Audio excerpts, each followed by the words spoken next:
Samo tebe imam, Hanuma. Željko Benjamin Montijas. Zašto sada da te neko drugi voli i ljubi? Potajno sa tobom pod mjesečinom i zvijezdama ašikuje, da mi te krade. Tebe što si mi sveta u beskonačnosti univerzuma, draga moja mila i nježna Hanuma. U lijepom procvetalom beharu, u dubokom hladu mirisnih jorgovana, u snu i na javi, mislim na tebe, Hanuma, stalno. I ne dam nikome da mi uzme moje jedino životno blago, samo mom srcu i duši milo i drago. Da li si samo moja bila, Hanuma? Samo Bog milostivi Allah zna.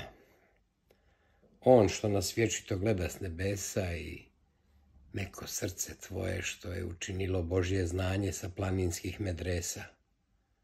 Ti si svoje želje i misli od mene pažljivo krila. Draga moja meka kao jastuk od perja.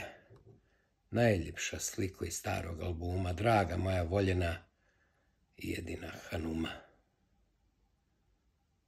Sjetiš li se onog vremena kada si oko moga vrata svoje nježne bijele ruke čvrsto savijala i nehotice svoju ljubav meni otkrivala i nesebično kao sedaku darivala? Sjećaš li se, mila moja Hanuma, kada ti iznenada tužan i bolan glas dođe baš kao grom iz vedra neba? Glas koji ti je rekao da moram otići od tebe i naš dom i javliju zauvijek ostaviti. Vidim i sad suzu što je zasjala u tvom plavom oku i nježnoj duši i srcu tvom nesebičnom. Gledam i vidim tu žal i bol tvrdu kao stijenu duboku i preduboku. Ovog sata i minuta ne mogu ti ništa kao utjehu reći, jer žalost malo riječi ima i srce tvoje blažesno, Hanuma moja mila, od bola će pući i snažno za dušu će te kao vatra opeći.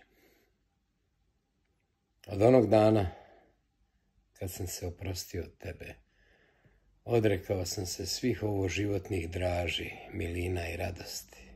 Moj svijet je sad potpuno prazan, jer bez tebe i mene kao čovjeka više na Božjem nebu nema.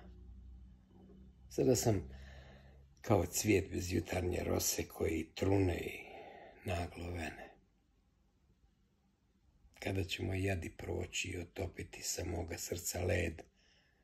Kada ću opet srećan i beričetan biti i sa nježnim i veselim merakom, draga moja Hanuma, tebe opet čvrsto zagrliti i poljubiti i sa tvojih mekih usta slatki med u veselju i radosti opet proći.